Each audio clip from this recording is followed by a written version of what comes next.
I could destroy vocab, hypothetically speaking. I should have put that up front. Hypothetically speaking, I could destroy vocab from top to bottom, in and out.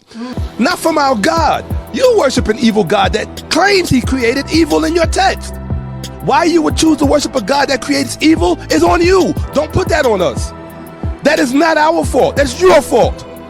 You have to live with that, and you have to look at yourself in the mirror every day and admit that you are preaching to people a God who admits he created evil.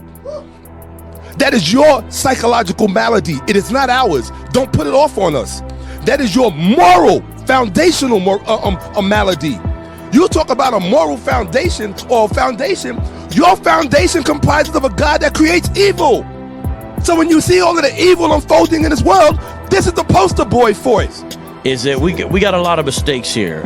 Number one, in relationship to God creating evil, it's a little more complicated than that, because God creates everything, so he ordains what happens. He's in charge, he's in control, which is much better than the Egyptian gods who are constantly fighting Isfet, and they're trying to establish chaos, and apparently have to use human intermediaries to do it. And if you look, he's like, well, they didn't create evil. You know, way before man was around in these Egyptian creation myths, and by the way, there's various ones, the gods themselves were up to no good. So he's like, well, they didn't create evil. They themselves were already committing heinous acts prior to the arrival of mankind. Whatever it is that you want to use to try to misrepresent Kemet, the thing is that you don't understand Kemet. You don't understand the literature, and you don't understand the purpose for it, right? The first thing that you need to know about the literature is that the literature is didactic. It's didactic in nature. You do understand what didactic means. Okay, right? Right, it means to teach. Just look at their tales. You know, you got Isis married to her own half-brother, having sex with his dead corpse while she's in the form of a falcon. That means it's incest, okay? It's necrophilia, okay? And bestiality. That's what you got going on. And like, that's gonna bring back somebody from the dead.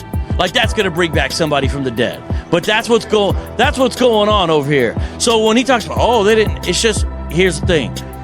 Bless his heart, he's defending something that is ancient fairy tales. You could have turned on the Sci-Fi Channel and you would have seen what's going on. Like, it's the same thing. It's an ancient Sci-Fi Channel, you know? For these apologists, everything is about appearances. They feel like if they can give a performance of winning a debate, then they won. That's what they think. If they give a performance, it's all performative. Because he's tried to put a mind fuckery on you. I know you don't want me to use that. He tried to pull a mind game on you by alluding to Aramaic, when the quote that I quoted